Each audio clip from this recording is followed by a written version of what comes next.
¿Qué tal? Bienvenidos a el estudio de una nueva lección del curso Nueva Vida en Cristo. Estamos ya en el paso 7, la lección 7, que se llama Hablando con Dios. Como siempre les decimos, pueden descargar este curso de forma gratuita en formato PDF desde el link que aparece en la descripción del video o, si lo están escuchando en el podcast, también en la descripción aparece el link. Es bueno también tener una Biblia cerca para ir leyendo los versículos que se van citando. Como siempre decimos, unas cosas lindas que tiene este curso es que es un recorrido por varios pasajes importantes de la Biblia sobre los temas y lo que realmente nos enriquece es meditar en la palabra de Dios. El verdadero falso, con el que comienza, dice así: para orar es importante hacerlo en una iglesia y de rodillas. Esa frase, como siempre decimos, la idea, si estuviéramos en un grupo, es intercambiar opiniones. Ustedes pueden dejar en los comentarios qué piensan de esto. Yo voy a poner falso. ¿Por qué pongo falso? No porque no se pueda, pero lo que no me gusta es la palabra importante, ¿no? En realidad, la Biblia nos dice que Dios no habita en templos hechos por manos humanas. Entonces, el lugar en donde oremos no hace la diferencia. El Señor Jesús le dijo a la mujer samaritana que no importaba ya el lugar, sino encontrarse con Dios, adorar a Dios en espíritu y en verdad. Y hay otros pasajes que dicen que debemos orar sin cesar. Y bueno, evidentemente no podemos estar todo el tiempo en una iglesia o en un templo y tampoco en la posición de rodillas. Ahora, es lindo orar de rodillas, es lindo orar en la iglesia, pero tenemos que tener cuidado con no pensar que tenemos que ir hasta un lugar especial o colocarnos en una posición especial para orar. Como siempre, estos temas, estas ideas se van desarrollando después en el curso. La segunda frase dice: puedo orar con confianza porque Dios me oye y promete contestar. Esto es verdadero. Eso lo vamos a ver de forma muy clara más adelante. La tercera dice: es suficiente orar solamente antes de comer y al acostarme. Bueno, acá otra vez la palabra suficiente es lo que me hace poner falso. Es importante orar antes de comer, agradecer a Dios. Es un momento especial, reconociendo que lo que recibimos viene de Dios. Es una buena costumbre, es algo lindo hacer. No como algo religioso o que nos va a caer mal la comida, sino oramos. Pero sí es bueno agradecer a Dios por todo lo que Él nos da. Y antes de acostarnos, por supuesto que es bueno orar y dormir encomendándonos al Señor. Pero claro que no es suficiente, ¿no? La Biblia nos dice que orar es algo que tenemos que hacer continuamente y no solamente en momentos puntuales, específicos en el día. Ojalá, por lo menos, tuviéramos esa costumbre. Quizás algunos de nosotros podríamos decir, bueno, yo ni siquiera oro antes de comer, ni siquiera oro al acostarme. Bueno, ahí el desafío es aún mayor. Hay una frase acá de Spurgeon que la vamos a leer ahora. Ahí dice: debemos orar cuando tenemos el deseo de orar, porque sería pecado desperdiciar tan buena oportunidad. Debemos orar cuando no tenemos el deseo de orar, porque sería peligroso quedarse en tan insalubre condición. Una frase de Spurgeon. Es decir, si tengo el deseo de orar, tengo que aprovechar. Sería un pecado perder la oportunidad. Pero si no tengo el deseo de orar, también tengo que orar porque es peligroso permanecer en esa situación, como dice él, insalubre, ¿no? Nos hace mal para nuestra salud espiritual. Ahora sí, vamos con la primera pregunta, la primera sección. ¿Qué es la oración? Dice: orar es comunicarse con Dios. Es tan sencillo y natural como hablar con un amigo. A Dios se le puede hablar con toda confianza sobre cualquier tema o necesidad. La oración es una comunicación íntima con Él. Hay un pasaje acá bastante conocido que vamos a leer en Jeremías capítulo 33, versículo 3. Dice: clama a mí y yo te responderé y te enseñaré cosas grandes y ocultas que tú no conoces. Es una invitación de Dios a acercarnos a Él en oración. A veces hay situaciones difíciles, de angustia. El clamor tiene que ver con eso, de volcarnos delante de Dios, abrir nuestro corazón a Él, y ahí la promesa es que Él nos responderá y nos mostrará cosas que no conocemos. Así que vamos a poner acá aclamar o clamar a Él. ¿Ah? Nos invita a clamar a Él. Orar es un medio para expresar con franqueza todo lo que está en su corazón a un amigo que le escucha con gran interés. ¿Cómo promete responder Dios a su oración? ¿No? Dice: responderé y enseñaré. ¿No? Acá yo voy a hacer una observación.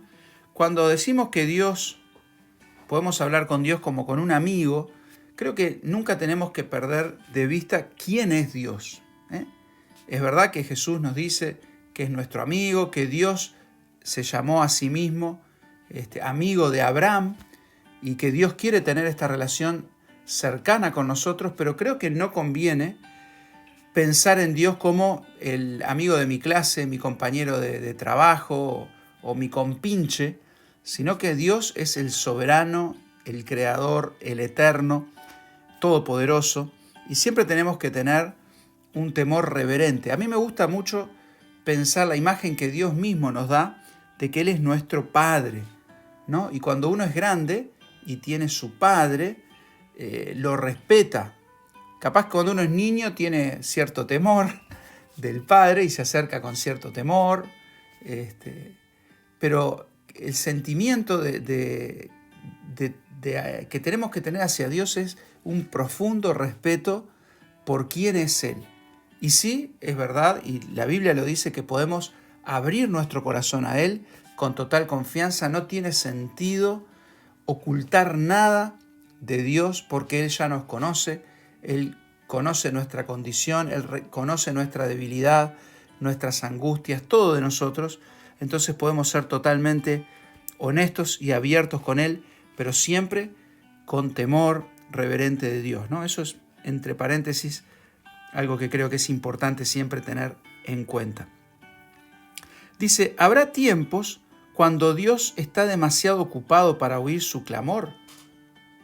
¿Será que Dios es como los hombres, que de repente lo llamamos en un mal momento y no nos puede atender? Bueno, claramente no. Dios es infinito, es omnipresente, es omnisciente. Él, como dice un salmo, Él no descansa, no duerme, siempre está su oído atento a nuestras oraciones. Por eso en cualquier momento y en cualquier situación somos invitados a orar. Dice: la oración es un medio para protegernos. ¿Cuál fue el consejo que Jesús dio a sus discípulos para que ellos no entraran en tentación? Y ahí está la cita, Mateo capítulo 26, versículo 41. Mateo 26, 41, dice Jesús: velad y orad para que no entréis en tentación. El espíritu a la verdad está dispuesto, pero la carne es débil, ¿no? Así que es velad y orad. Esa vigilancia, estar alerta, y la oración que nos muestra dependencia de Dios, ¿no? Él es quien nos da la fuerza. No basta con nosotros velar y estar alertas, sino que tenemos que clamar y pedir, recurrir a la fortaleza de Dios para librarnos. ¿Qué peligros hay que evitar en la oración? Y esto llama la atención, esta pregunta, porque uno dice, bueno, ¿qué peligro puede haber en orar?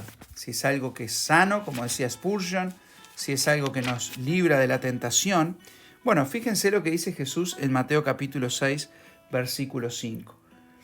Cuando ores, no seas como los hipócritas, porque ellos aman el orar en pie en las sinagogas y en las esquinas de las calles para ser vistos de los hombres. De cierto os digo que ya tienen su recompensa. Mas tú cuando ores, entra en tu aposento y cerrada la puerta, ora a tu Padre que está en secreto, y tu Padre que ve en lo secreto te recompensará en público. Y orando, no uséis vanas repeticiones como los gentiles, que piensan que por su palabrería serán oídos. Así que los dos peligros es orar para ser vistos o admirados, ¿no? Y el otro peligro es orar con repeticiones, ¿no? Las vanas repeticiones.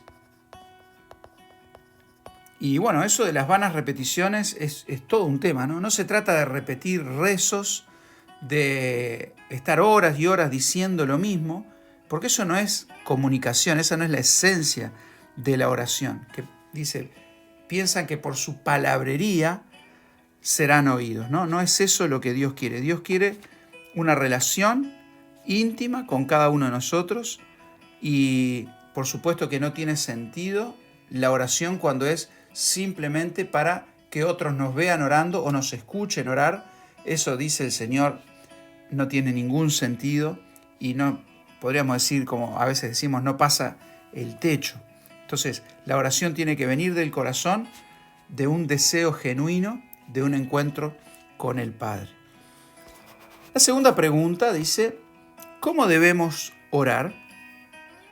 Los salmos dan muchas razones para alabar a Dios. Por ejemplo, ¿qué motivos le da el Salmo 106, versículo 1? Así que vamos al Antiguo Testamento, Salmo 106, versículo 1.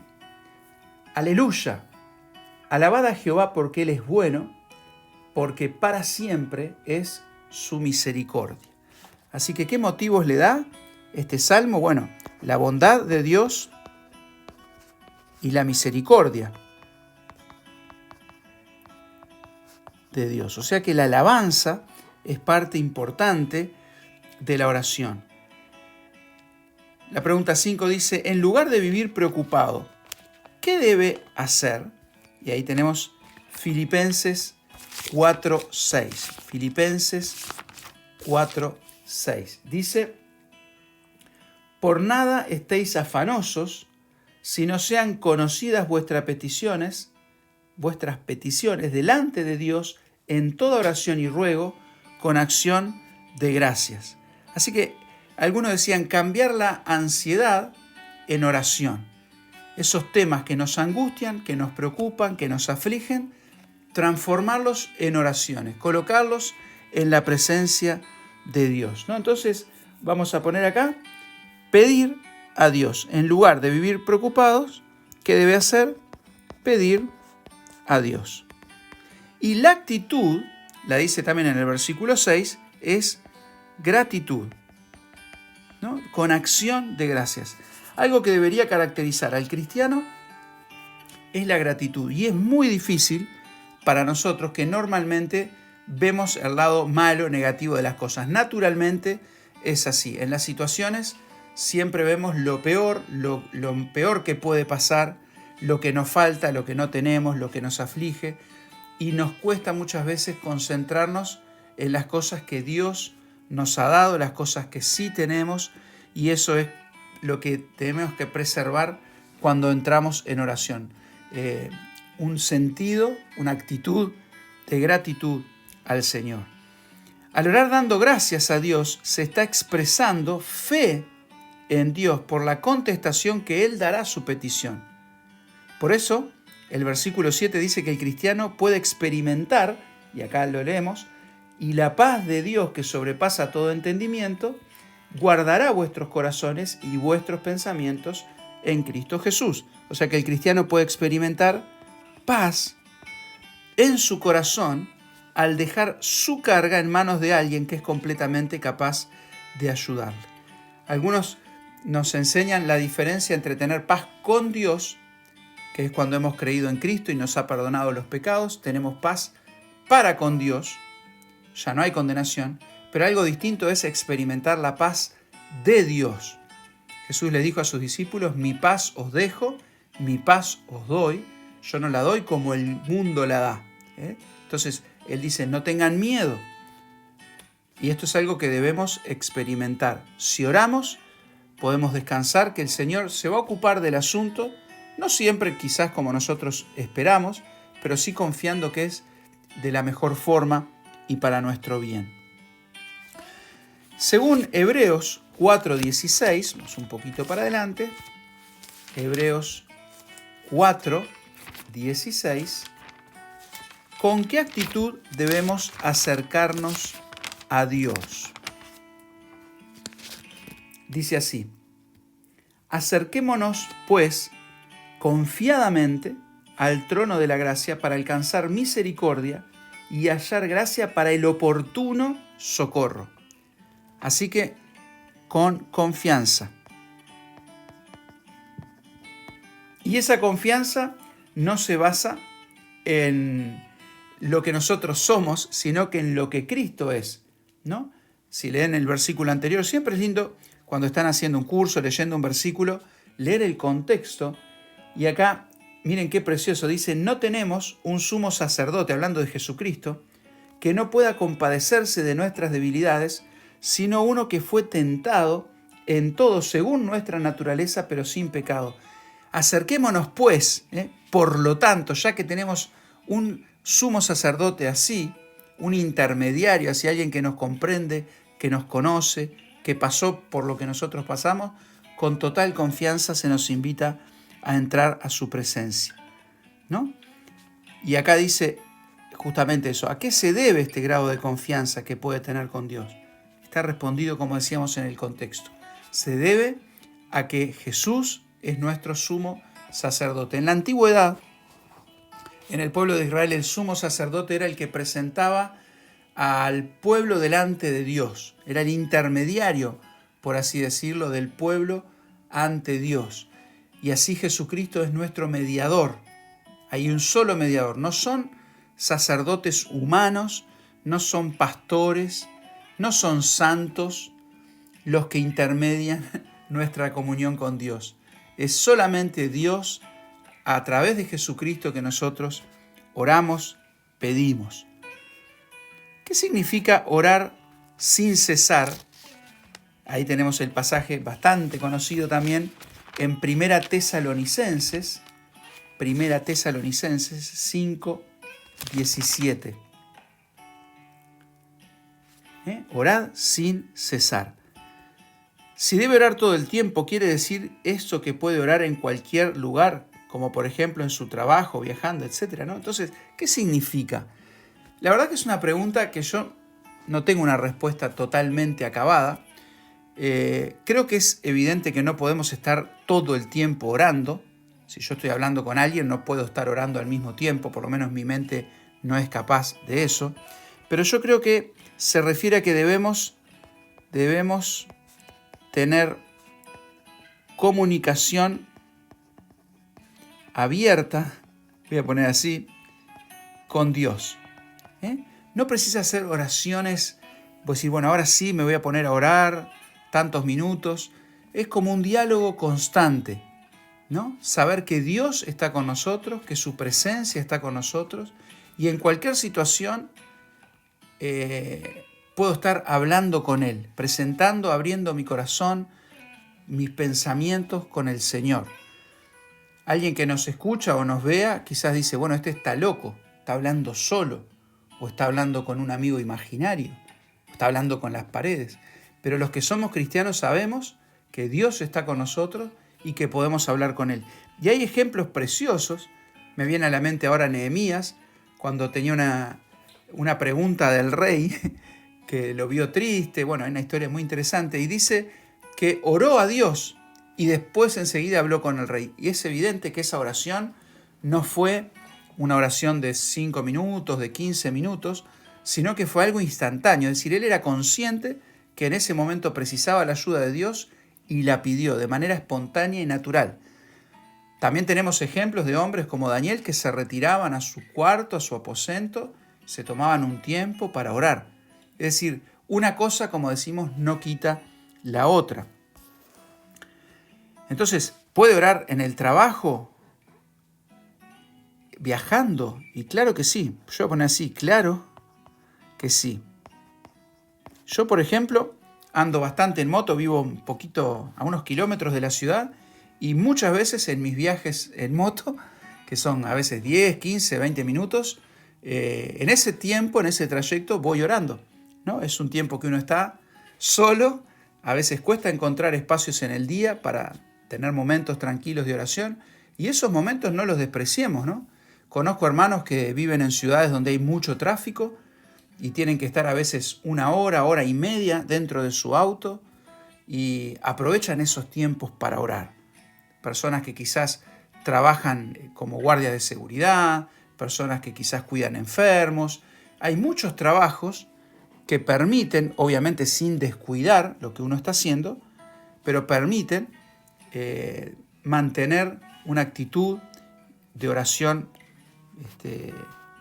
constante, por decirlo de alguna manera, ¿no?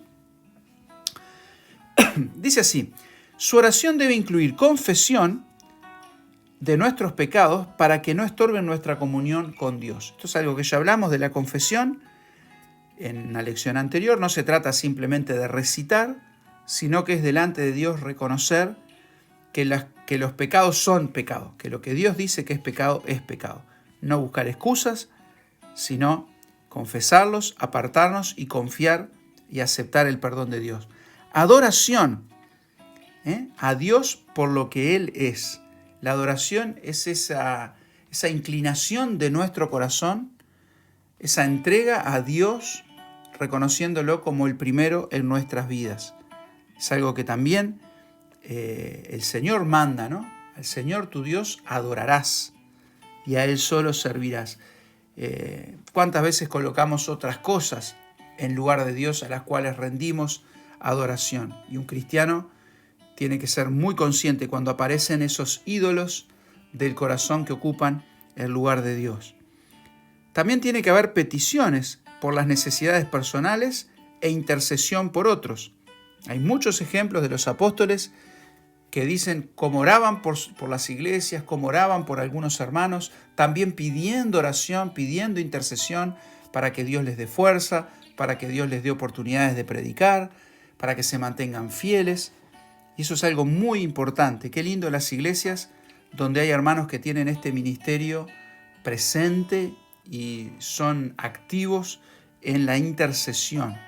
Y cuando hay reuniones de oración, qué importante es participar, interceder unos por otros. Y acción de gracias. Pensar qué ha hecho Dios por nosotros. No seamos mal agradecidos, expresémosle nuestra gratitud. A veces nosotros somos muy prontos para pedir y después que hemos recibido de Dios nos cuesta un poco agradecer.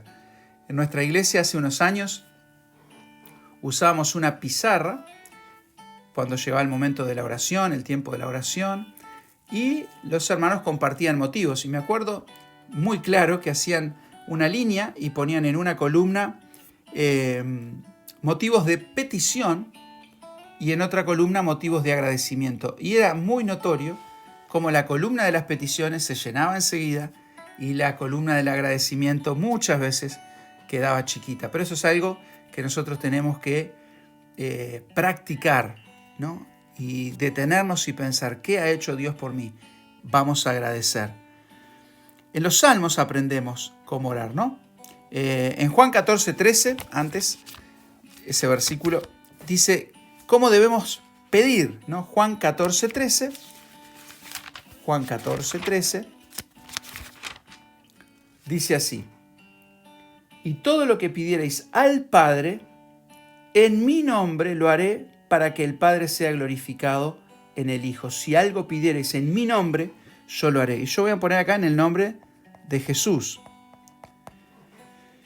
Pedir en el nombre de Jesús no es solamente poner al final, antes de terminar la oración, como a veces acostumbramos, en nombre de Jesús, amén, ¿no? Así terminamos muchas veces nuestra oración. Pedir en nombre de Jesús es pedir en su autoridad y según su voluntad. ¿No? Yo me presento al Padre con la autoridad o bajo la autoridad de Cristo. Y eso es importante. ¿Qué cosas pediría Cristo? Yo estoy pidiendo en nombre de Él. Me acuerdo cuando yo era más chico, a veces mi padre me enviaba a hacer algunos mandados y yo iba a comprar algo al almacén en nombre de mi padre y muchas veces me daban lo que yo pedía porque iba en nombre de Él, ¿no? Y hay que ser muy cuidadosos cuando uno usa el nombre del Padre, el nombre de alguien para pedir algo, porque es una gran responsabilidad. Entonces, yo voy a pedir al Padre en nombre de Cristo. Y algunos dicen, bueno, se puede orar al Espíritu Santo, se puede orar a Jesús. Yo no voy a ser dogmático en ese tema, no voy a decir que es pecado orar al Espíritu Santo, no voy a decir que es pecado orar a Jesús. Lo que sí puedo decir, que cuando Jesús enseña a sus discípulos a orar, Él enseña a orar al Padre. En nombre del Señor Jesús, y como nos dice el apóstol Pablo, con la asistencia del Espíritu Santo, con la intercesión del Espíritu Santo. Entonces, en cierta manera, es Dios, la Trinidad, que está involucrada en la oración. La doctrina de la Trinidad es una doctrina difícil de entender. Dios existe eternamente en tres personas, la persona del Padre, la persona del Hijo y del Espíritu Santo. Y en el caso particular de la oración, lo que yo entiendo es que debemos orar al Padre en nombre de Jesús con la intercesión del Espíritu Santo. Pero bueno, si piensan distinto, los invito a dejar un comentario y a explicar las razones por las que piensan distinto, quizás compartir algún otro versículo. Siempre es bueno estar abiertos a aprender más de la palabra de Dios. Salmo 66, 18. Vamos al Salmo 66, 18. Como les digo, sería bueno que acompañen la lectura en sus propias Biblias, más allá de leer, de escuchar, es bueno leer, también escribir en sus propios cursos, para que esas cosas se fijen también a través de la vista, no solo del oído. Dice así, subiste a lo alto, Salmo 66, 18. En mi corazón hubiese yo mirado a la iniquidad, si en mi corazón hubiese yo mirado a la iniquidad, el Señor no me habría escuchado. Qué interesante, ¿no? Si en mi corazón, es una condición, ¿no? Si hubiese pecado en mi corazón, el Señor no me habría escuchado. Así que, ¿qué aprendemos de cómo orar sin pecado o iniquidad? Uno dice, bueno, pero somos pecadores siempre. Claro que sí, pero por eso es importante lo que decíamos de la confesión. Que no haya pecado no confesado cuando vamos a orar. Entonces, antes de orar al Señor, debemos ser conscientes si hay algo que hemos pecado y no hemos confesado, hacerlo. Primera Juan 5, 14, algo más que aprendemos de la oración o de cómo orar, dice, y esta es la confianza que tenemos en Él, que si pedimos alguna cosa conforme a su voluntad, Él nos oye. ¿Cómo debemos orar? Conforme a su voluntad, a la voluntad de Dios. ¿No? Y eso es algo muy importante. Para eso tenemos que conocer la voluntad de Dios. A veces los niños nos piden cosas y como padres, si somos buenos padres y amamos a nuestros hijos, no las concedemos porque no están de acuerdo a nuestra voluntad. Y nuestra voluntad es que nuestros hijos tengan lo mejor. Entonces, si un niño viene y le dice al padre, papá, ¿me compras 1 kilo de caramelos para comerme hoy de mañana? En vez de comer el desayuno, la avena o el cereal o el pan, el padre no le va a conceder ese deseo, no está de acuerdo a la voluntad del padre. La voluntad del padre es nuestra santificación, nuestro crecimiento, que nos parezcamos cada vez más a Jesús, que realmente maduremos en la fe, ¿no? Entonces, Pedimos conforme a su voluntad. Como buen Padre, Dios nos responde las cosas que son buenas para nosotros. Mateo 21, 22 también nos dice algo más. Vamos hasta Mateo 21, 22. Dice así: todo lo que pidierais en oración, creyendo, lo recibiréis. Entonces yo voy a poner acá con fe, creyendo, ¿no? Dice Santiago que tenemos que pedir con fe, ¿no? Pero pida con fe, no dudando nada, porque el hombre que duda, dice, es semejante a una onda del mar que es arrastrada por el viento y echada de una parte a otra. Cuando nos acercamos a Dios en oración, tenemos que acercarnos con la confianza que Él nos escucha. Como dice Hebreos, sin fe es imposible agradar a Dios. Si me presento delante de Él a pedir algo, es porque estoy convencido de que Él me puede responder.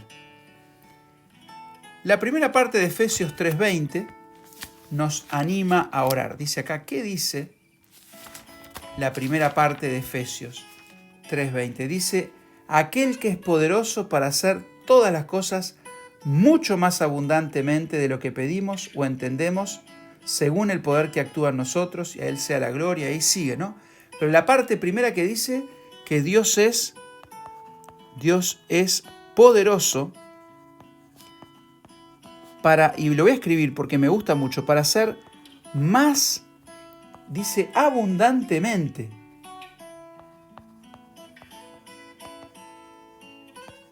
De lo que pedimos y entendemos. Y qué lindo es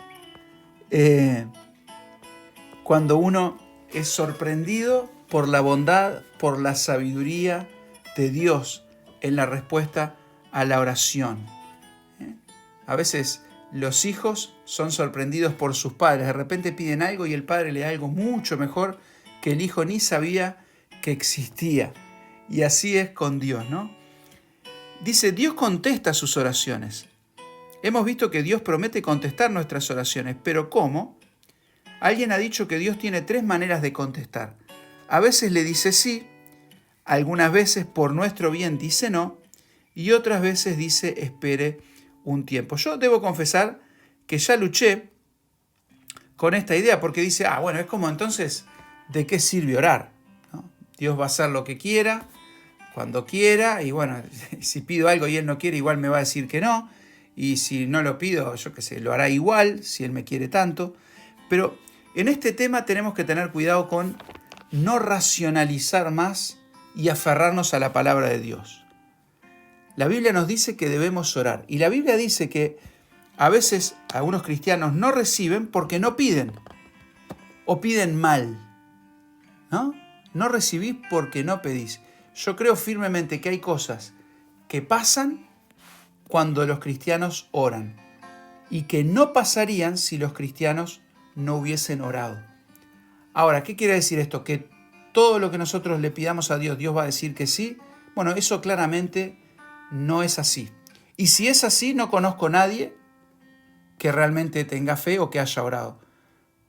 Porque hay situaciones concretas donde le hemos pedido a Dios determinadas cosas y la respuesta ha sido no. Estoy pensando a veces la salud de un ser querido que está atravesando una enfermedad y pedimos para que Dios le sane, y cuántas veces Dios dice que no.